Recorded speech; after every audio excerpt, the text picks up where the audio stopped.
Welcome to my next episode of comparing the cryptos using one of the most powerful on-chain technologies around, Nansen.ai. So in this case, we look at smart money, we look at token profiler, deep research, AI signals, hot contracts, you name it. Nansen has it all. Grab a Nansen discount, guys. It is absolutely ridiculous. Everyone watching this video should consider having some Nansen exposure. But in this video, guys, we are going to compare smart money wise, but also not only on chain, but we're going to compare two of the most unique DEXs out there in the perpetual exchange DEX narrative, which will get bigger and bigger and bigger in the years to come. Remember, I'm focusing on utility, long term. This is not about top blasting Hyperliquid versus Aster. This is a long-term projection of what the scene is. So if you're that kind of investor, smash a like and let's get onto it. Now, one of the most unique projects in the whole entire cryptocurrency market has been the introduction of an open order book, decentralized exchange that is built, it's a high performance layer one, completely built for trading, right? For perps. Now, the engine almost feels like a centralized exchange, which is then literally being, kind of put on chain. So this behaves like a centralized exchange, but it is completely decentralized, right? Whereas Aster, on the other hand, came as a result of a long-term vision by Binance owner and backer, CC, who actually sees the decentralized threat of DEXs like Hyperliquid. So if you look at this, in terms of these key metrics, they are both very impressive in terms of, in my opinion, what they're claiming to be in terms of their statistics. So trading volume staggering $3 trillion, open interest 2.65 billion, 6 million users. So this is nearly 6 times more than Hyperliquid. And of course, 1.1 billion in TVL. And they currently have about 181 different trading pairs or symbols. Whereas Hyperliquids, for me, the chart, this is completely crazy. I believe these numbers to be more genuine, in my opinion. So if you look at this is more genuine. Nearly 1 million users. You've got 3 trillion of total volume. You've got 234 billion record deposit, withdrawals. So they're not really going as hard as Aster in terms of these numbers. But I do believe, because of the Binance backing, that Aster's impressive numbers are also there to be reckoned with, right? So you can see the volume is growing on chain, and you can see exactly the liquidation events that we had recently. This is the price drop of Solana. Look at that. I mean, this is 70, 80%, 100%. While the likes of ETH and BTC go less than that, the total drop here was completely ridiculous, right?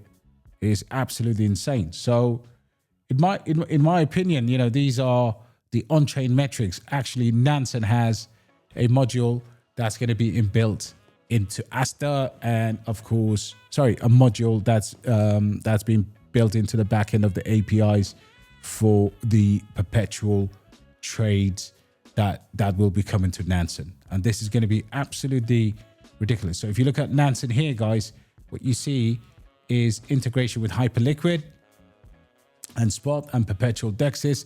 And you can actually see what people are trading in terms of their tokens traded.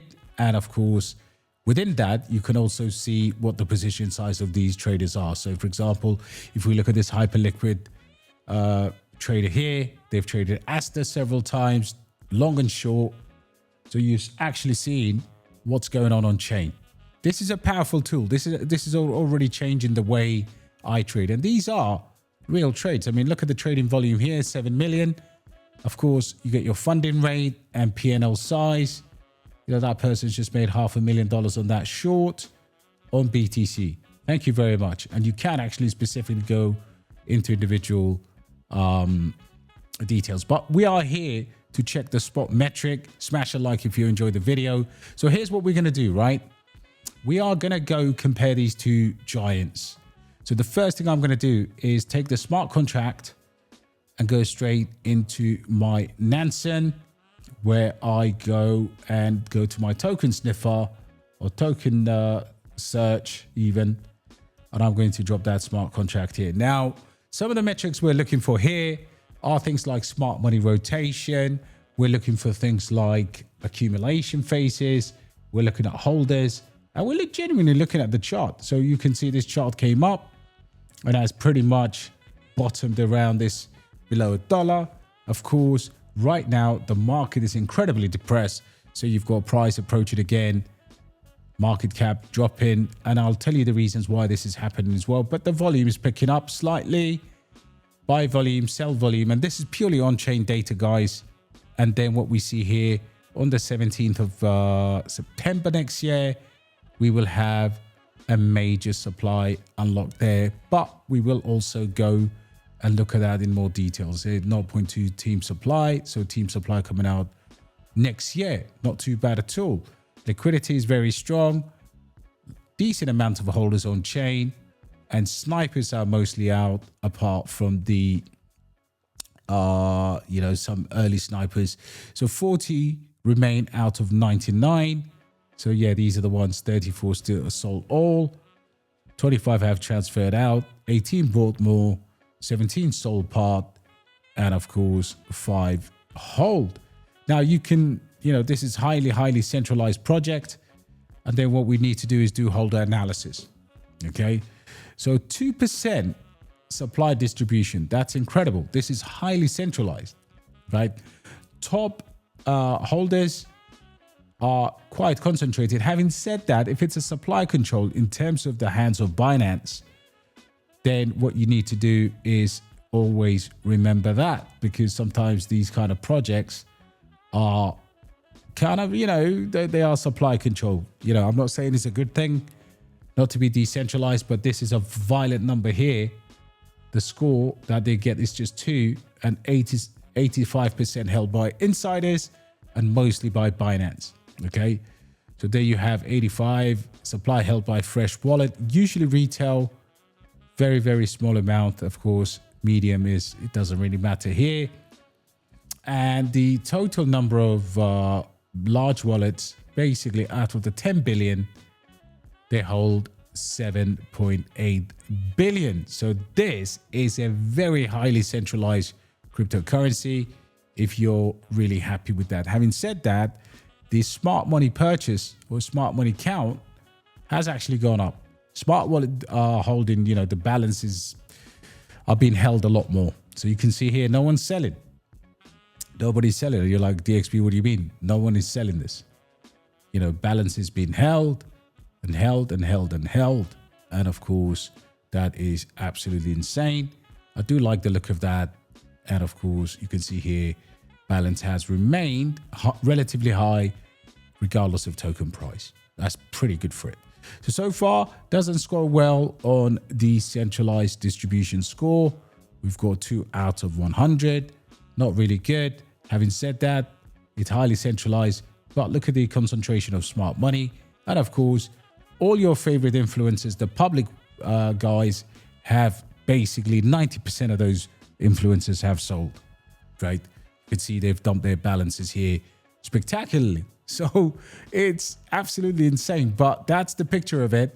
Exchange balances have gone up, and smart money overall has gone up by 500%, 5x the amount, but it is highly concentrated. And you do understand most of your favorite influencers who've ever talked about this are now officially almost all out, with the exception of this balance here.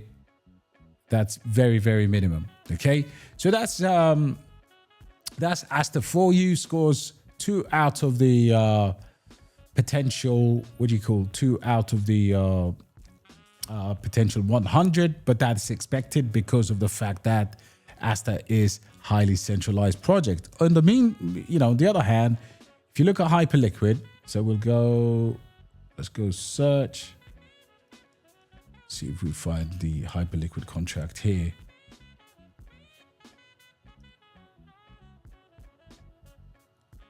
Can't actually find the Hyperliquid contract. Tokens. Let's go hype. All right, so let's have a look at Hyperliquid here. And we gotta go again, you know, the chart has been incredibly strong. And of course, got support here around this $30 price. But overall, this has held tremendously well. One of the best performing tokens.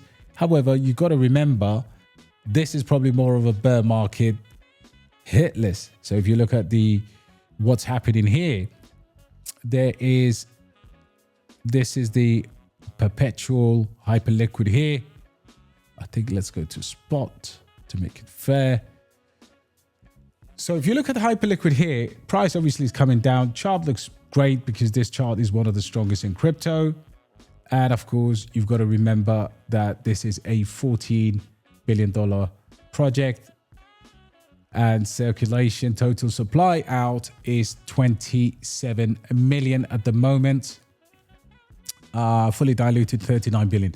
So this is definitely not something, I mean, just by looking at simple metrics like this, you know, these are ridiculously high value numbers.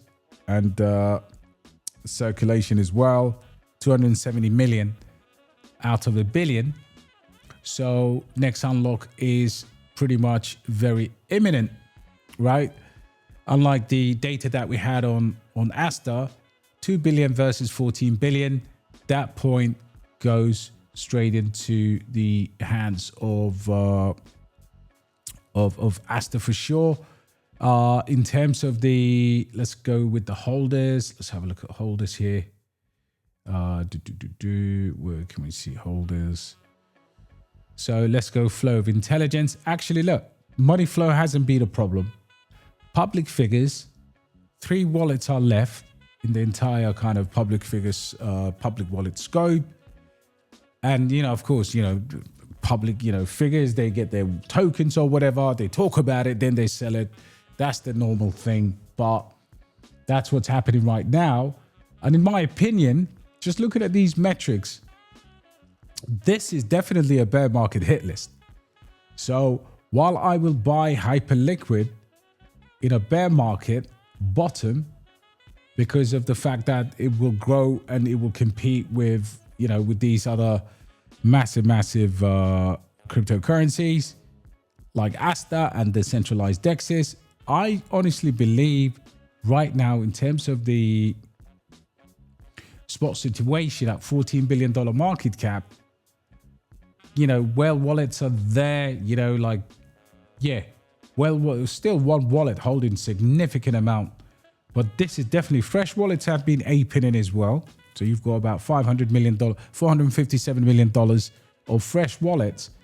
But overall, in my opinion, with a flow of just 3.09K, 70 new wallets, I would skip this for now in favor of Aster if you put a gun to my head. Either way, I will be buying more, in my opinion, of the Sui DEXs. I think they are going to do very, very well for us. So there's not a problem there. Sui DEXs will absolutely be a smash hit. Now, in terms of the overall essence of the comparison, 13 billion versus 2 billion, Aster takes that. Decentralized score, they are both highly centralized. In terms of the unlocks, I would probably say profile score here is pretty accurate probably with what's going on. But the circulation and the next unlock for Hype is going to be hitting us sooner than anything else. So I would probably say Aster is the better bet for now. 8 billion fully diluted versus 39 billion fully diluted. And I think below $1, this is a very, very good cryptocurrency to have an exposure to. There you have it, guys. Aster versus Hyperliquid. Hyperliquid is a #1 bear market hit list. Should be there in your long-term plans when everything comes, you know, crashing down and values are lost incredibly. Way more than a lot of people think we're in a bear market now. Nothing like that.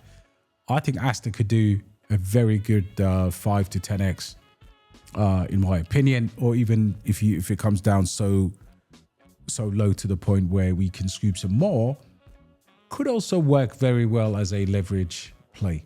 Okay, but you know the risks, of course. Unlocks, big market caps. You know, supply is very similar. You know, we've got about